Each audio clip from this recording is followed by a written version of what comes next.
Welcome back to Touring the AFC South. I am your host, Mike Patton. And of course, this is March. This is Women's History Month. And all month, we will be having Black women on the show. I chose to do that. If you don't like it, you can tune out now. But we're going to have my beautiful Black queens on the show all week.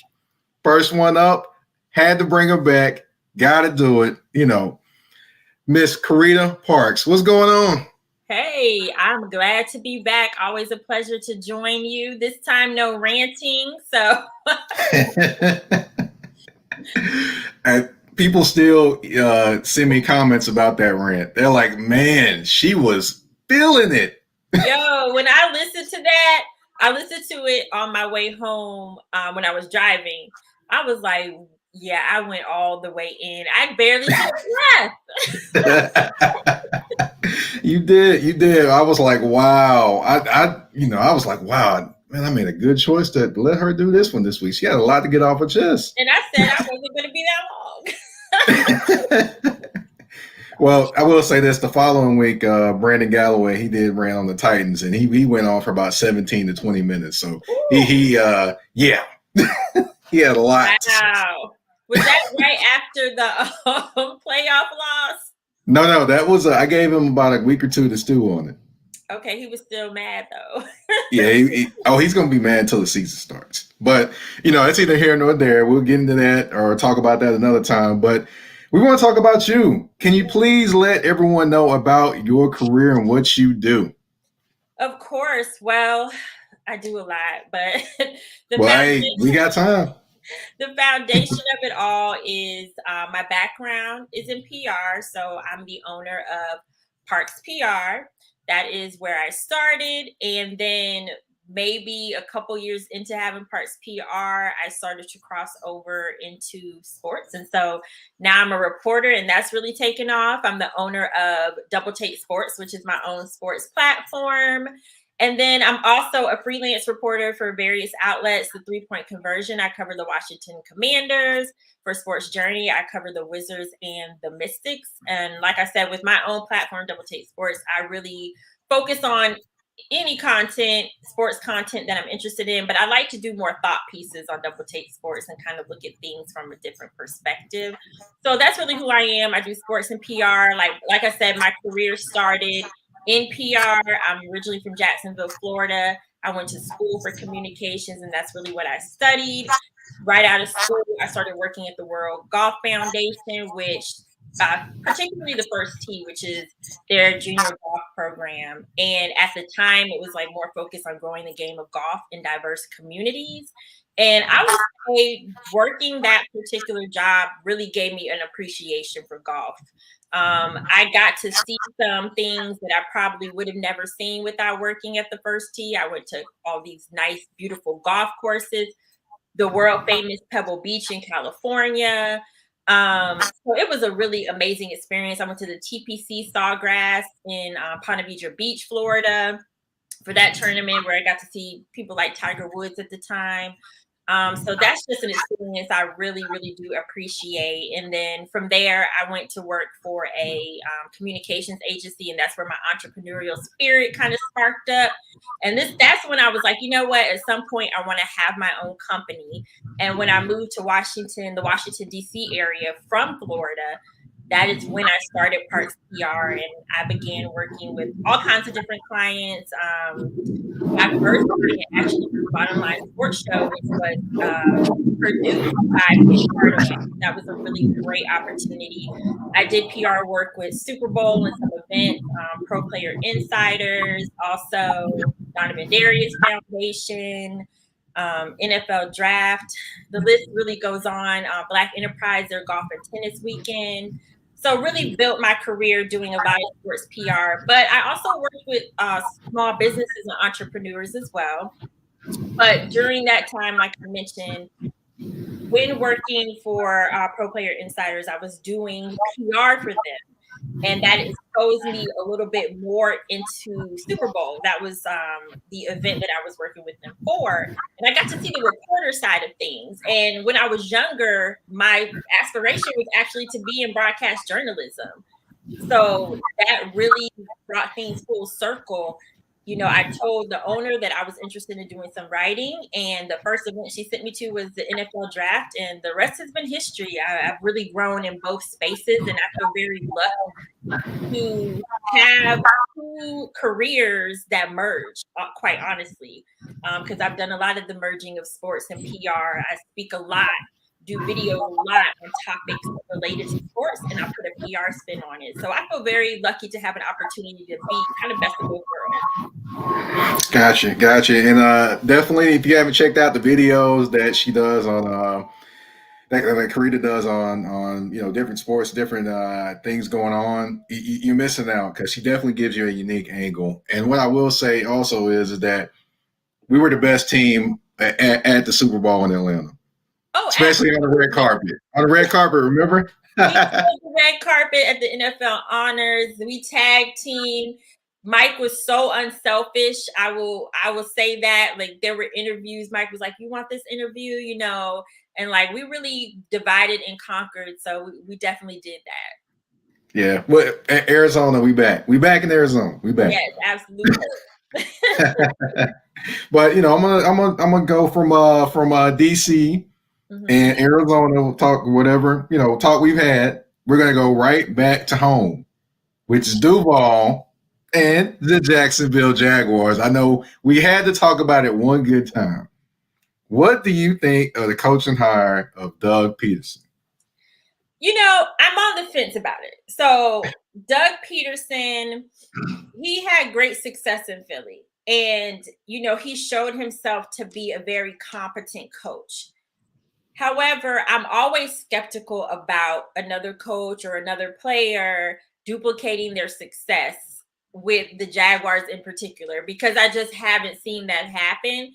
I hope to see it happen, but I think time will definitely tell.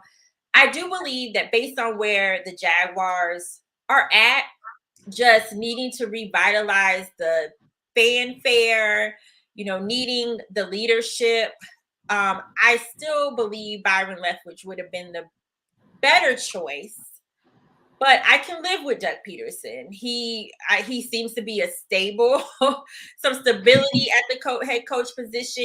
He's going to make good decisions. I do think the players will respect him, especially being that he won a Super Bowl and he just comes across professional. I do remember from covering the Super Bowl in Minneapolis, that's when Philadelphia was there. I do remember seeing the players being so relaxed, even at their media conferences. They were walking around. You might remember this too, Mike. They were walking around the mall. They were at the amusement parks with their families. And this is Super Bowl. So that's the culture that he built. And they were comfortable doing that. And they were just light about it. Like, they knew they had to take care of business, but they had a light approach to it. So I assume that is how he will handle the Jacksonville Jaguars and the players. Well, I remember a lot of things about Minneapolis, and I definitely remember the cold up there too. Oof, goodness. It was very cold. It was, yeah. But what I will say is they had a good setup in the sense of you only had to leave the mall if you were going to like a major event somewhere. Right, like the Justin Timberlake press conference, like that. Yeah, then you had to leave, and I don't even think Justin Timberlake was there. He was there. Was he there? He was there. I was there. Remember? Okay. I was there. Mm-hmm. How did I forget that? I don't know, but we were. I know. I see. AJ from 106 and Park was there, and Kevin Frazier, because they literally were sitting both. One was sitting beside me, and one was sitting behind me. You're right.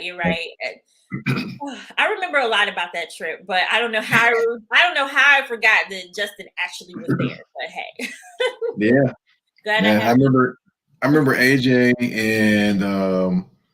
and Justin Timberlake throwing the football while he was answering questions. I remember that part still sticks out. Memory of that. Okay. Definitely want to talk about a few other things now. We talked about, how you got started and things like that, but how was it just growing up in Jacksonville with having a feeling of wanting to, broadcast journalism and wanting to go into that field? Well, I don't know if I could say it would be easy in Jacksonville or not. But Jacksonville's a small market. So I think the actual challenge with it being a small market is a lot of those broadcasters have been there literally my entire life. Like even when I go home now, a lot of those broadcasters are still on TV. So it just may have been hard to get a job there for that reason. But growing up in Jacksonville and having that aspiration, I watched the news, and that's kind of how I got into wanting to be in broadcast journalism, was watching the local news. I would write scripts based off of that. So it was still a learning experience, but I just think because it's a small market, it just would have been a little bit more difficult to actually get a job there. Gotcha. Now, I will say that you've definitely done a lot of great things over the time you have, been, doing PR and writing stories and, just doing all the things that you do. Can you tell us about something that means, your moment that you felt like you arrived or you made it in doing sports or PR? That's a really, really good question. I can start with the PR side. I think that I felt like I made it in PR because a lot of my clients were word of mouth. And that says a lot to me. I was doing a good job to the point where I was just getting recommended to all kinds of different people. And I mean, that's how I started working with Donovan Darius, who's a former Jaguars player, worked with his foundation. That was word of mouth. So I would say I felt like I definitely arrived at that point, but also just being an entrepreneur, just going for it and working with clients like Penny Hardaway, getting Penny Hardaway interviews in the New York Times, getting him interviews with Sirius XM, just working with that caliber of athlete and working with the caliber of clients that I have been able to work with. To me, that really says a lot about my abilities, and for them to trust a company that they didn't necessarily work with before, and being able to sell them on what I bring to the table. Yeah, I mean, I guess there's many moments where I felt like I arrived with Parks PR, because that was definitely my own. I started that from the ground up. And like I said, to work with some of the clients that I worked with and to have done some of the work that I've done, to get my clients, to work with small brands that no one has heard of, that's difficult. And to be able to get them articles in magazines such as USA Today, to get them on morning shows repeatedly, that speaks to my talent. And I'm gonna brag on myself because I don't usually do that, but it speaks to my talent. And there is an art to PR. And I really want to say that because there's a lot of people who think they can do PR and they just start doing PR, but there's an art to PR.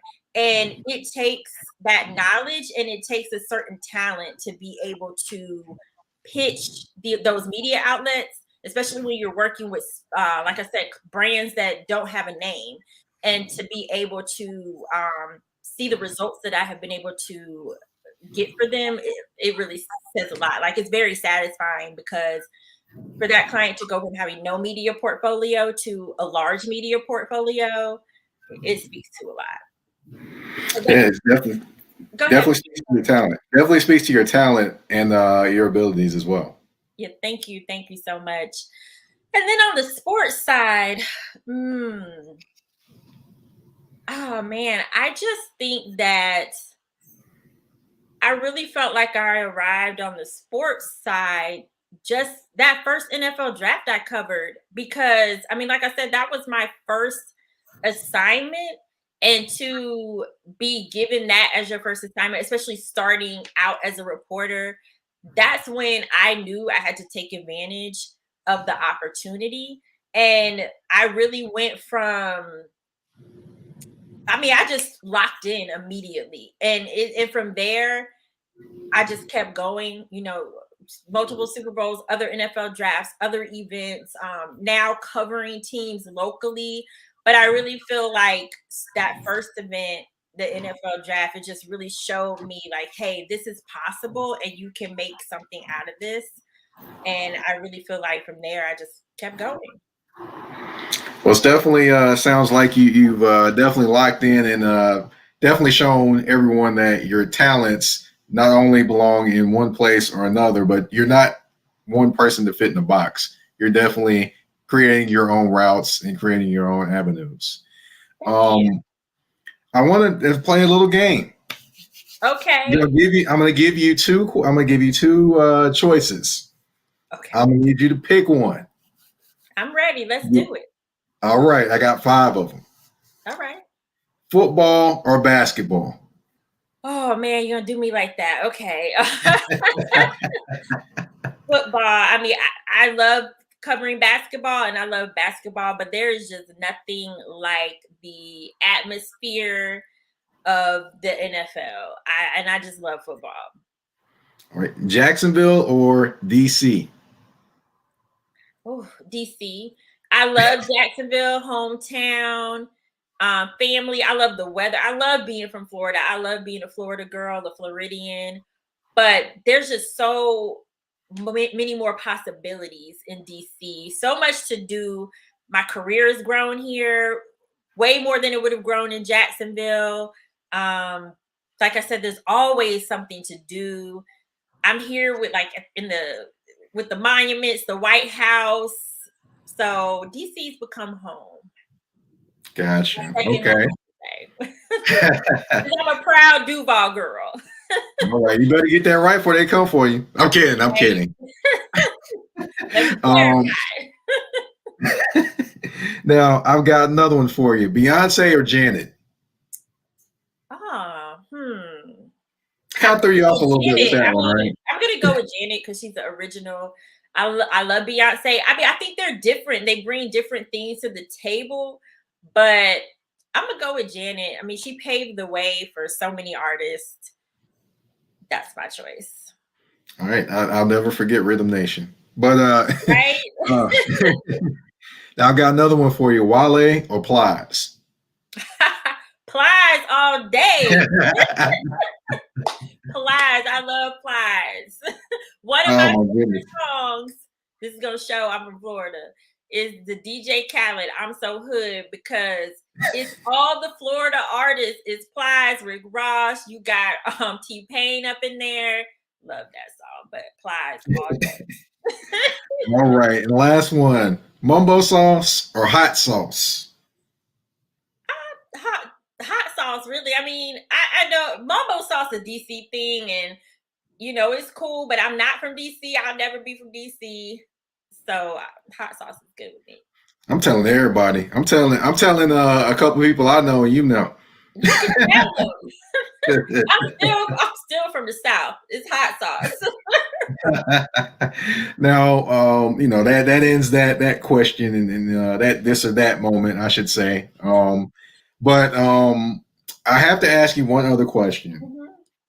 What woman would you say kind of inspired or kind of influenced you in terms of your career and where you believe your career is heading? I said this on another show, I think maybe a year or two ago, but I personally really do admire, and this is specific to the sports reporting side, Pam Oliver. I don't believe that she gets the credit that she deserves sometimes, but what I really like about her is that it was good old fashioned hard work that got her to where she is. No, social media wasn't as prevalent throughout most of her career. So there wasn't all the gimmicks that people do and being an influencer and all that. It was like she was just good at her job. And she's still good at her job, and to have that kind of longevity and to have the trust that she has with the players. Like even Lamar Jackson, I remember him saying, yes, ma'am, right? Well, he's polite anyway, but you know, you just know he had respect for her, and all the players that talk to her, they have respect for her. And I feel like in my career, I want to be extremely good at what I do. I want to be in it for the long haul. And most importantly, I want to be respected. And so I think that Pam Oliver, she encompasses all of those things. Also, she's resilient, because you know there's been so much criticism of her sometimes, and she just turns the other cheek and continues to do her job. So there's a lot that I admire about her, and a lot that I appreciate about her, that she brings to the table. Yeah, and I will say we here at touring the AFC South, we definitely got a bunch of love for Pam Oliver. Definitely, Yes, definitely. She absolutely. is the original, the original. The original OG. There is no, there is no Christina Pink without her. Exactly. There isn't. So, Right. I want to thank you for coming on. Thank you for being the first guest for Women's History Month. Those who are listening now, there will be more. There will be actually more shows this month. Yes, I'm doubling it up every week. There will be more shows this month. There will be more beautiful Black women on this show for Women's History Month. Carita, you got to give them where they can find you at, where your social media, all what you're working on. I know the Triple Dub podcast is coming out with another show, so you got to talk about that too. Well, first of all, I just want to thank you again for having me and allowing me to be the one to kick off your Women's History Month episodes, and just thank you always for your support and your appreciation of everyone's craft, but especially Black women. So you're definitely the guy to do this. Other than that, you can find me on social media at Carita C. Parks. That's where I post all of my work, and that's on all social media outlets. Also, you can follow me at Double Take Sports. That's at DBL Take Sports. That, once again, is my sports media company. On the NBA side, we have the Triple Dub Pod. That's with me and 3 of my other colleagues. We talk Wizards. We do have a show dropping soon, where we had NBC Sports Washington's Chase Hughes on with us. So definitely tune in to the Triple Dub. That's at Triple W Pod on all social media outlets. And other than that, I'm covering the Wizards right now, so you can follow that. I'll be writing, and once again, like I said, Triple Dub Pod. We're in combine season, so that means the draft is coming up, and I cover the Washington Commanders, so look out for some of my analysis there. Yeah, definitely. I will say my guest coming on next week will probably have a nice, good bit of information going on with the draft. But I definitely thank you for coming on. I thank everyone for listening and watching. You've been tuned in to Touring the AFC South with your host, Mike Patton. We're out.